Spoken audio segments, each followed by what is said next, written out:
Aren't the betas winning in the long So, run? so I'm supposed to wait for you to get done with your short-term dating so that I can get you at the end for my long-term dating. As a beta, I would not feel like I'm winning. Oh, I have a question. So Yeah. you said 1/3 of men can't participate in short-term mating? It was McEnmurphy who said that. He said about 1/3 of men are not going to be able to participate in short-term mating, but they can in long-term. Yeah, so then I guess I don't see what the issue is because, marriage, from a TradCon purview, and you're Christian as well, like that's what bodes for actual, like, the best well-being. So who cares if you're not in the short run? That's actually probably worse for you. Like you said, that's dopamine overload. So isn't it better to opt out and then eventually get married and then have kids? Like, aren't the betas winning in the long run? So let me be devil's advocate here. Okay. What they're telling me, though, is I need, because he actually said, oh, this is good news. In long-term dating, things sort of even out. What he called familiar environment and an unfamiliar environment. In an unfamiliar environment, women push the ratings that they have for men to the left, meaning guys who are 8s, they call them 5s. In a familiar environment, you start to see things like charisma and social networking, pre-selection. Like a warm space. Yes, warm, like Destiny says, a warm, fuzzy space or warm, friendly space. When you get into those situations, a man who's a 5 becomes a 5 again in the familiar context. So the issue is that I think a lot of guys have, I'm a man, so I'm just understand where I'm coming from here, is the idea that I'm supposed to wait for my girlfriend to get done with her short-term dating context to then she's ready to date me in a long-term context. Do you understand? Like I'm supposed to, like what Sheryl Sandberg said, in the beginning, date all the bad boys and the fun ones, but at the end, find a man who takes the trash out and thinks that that's sexy. It's like I'm supposed to wait for you to get done with your short-term dating so that I can get you at the end for my long-term dating. As a beta, I would not feel like I'm winning. You're looking at it the wrong way. It's as if you're this solid person and she's just like going through her journey to become ready for you. You're also going through the journey to be ready for her. Like they're a beta for a reason, right? They're not working on themselves yet, so they're not even in a position to like bag that wife at that stage of life. So it's not like he's just sitting there waiting for her. You don't think maybe it's more like she's become less selective and she's more concerned with like his ability to garner resources? They're looking at all the different countries in Europe and they're looking at education and income. And you can literally see as women become more educated, that goes down and down and down and down. Because when you make, and right now, almost half of U.S. households, the wife is making as much or more than the guy. So that's not a function of selection. Look, if you survey women and you say, do you want a man who makes less than you? Of course. Like, they're going to say no. You're getting to my point. The point I'm trying to make is as men comparatively make less money than women, of course, the obvious answer you're going to get is that 50% of households, you're going to have a woman making as much as a man.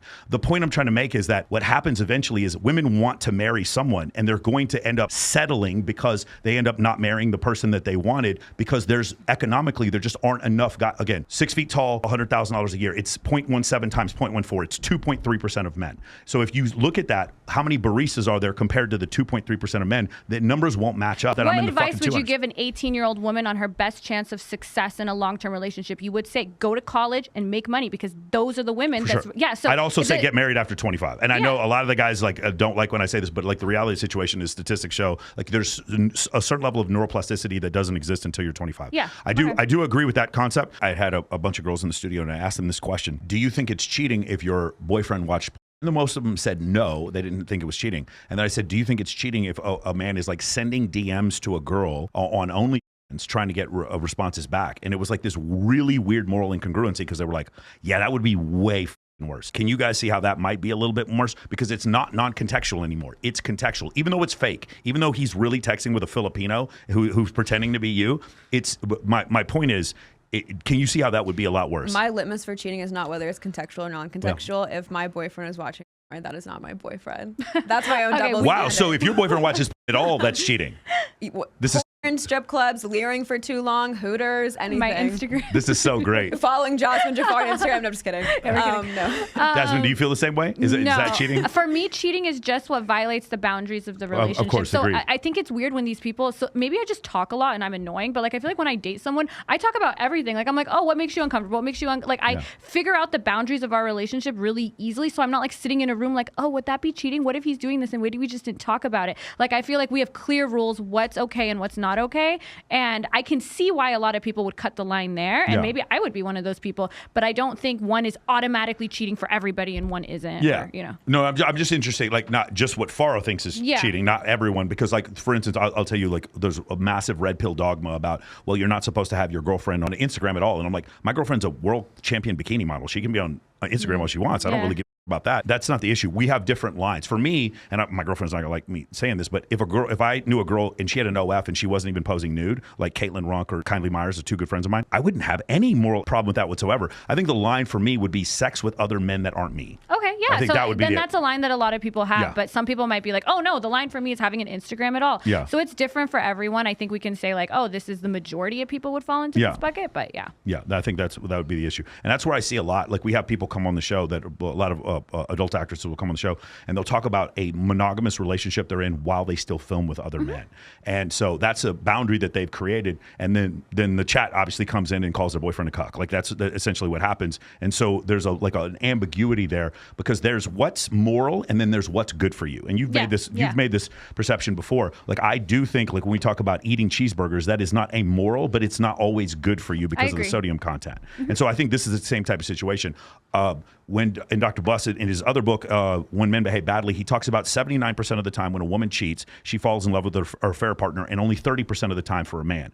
And because of that, I've said it's slightly less deleterious or maybe a lot less deleterious if a man cheats than a woman cheats. Cheating is bad, regardless, but I think it's more reparable if a man does it than a woman does. In a polyamorous relationship, what I've seen, again, this is anecdotal, what I've seen is that when a woman strays out and is like, hey, I'm going to have sex with multiple male partners, that is kind of the end of the relationship. And when a man does it, it's like he can come back to his wife and kids.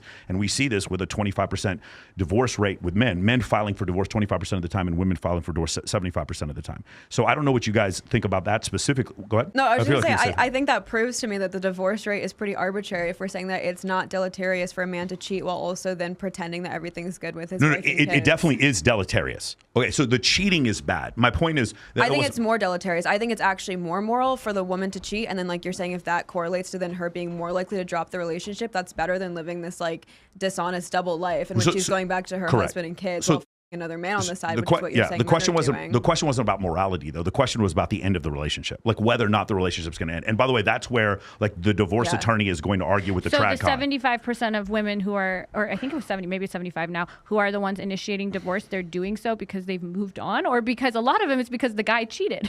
yeah, for sure. No, I'm not saying that. I'm saying more likely it's outside of one standard deviation for women filing for divorce instead of men. Yeah, but but the reason for that I don't think has to do with the fact that they fell in love with their affair partner. Well, 70% of women, married women, in a recent survey said that they have a backup partner. I think the point where I was going with this specifically was the concept with dealing with divorce, specifically like the argument between the trad cons and the divorce lawyers, where James Sexton is going to say something to the effect of like, why are you letting these people stay in these bad marriages? Instead, make marriage harder.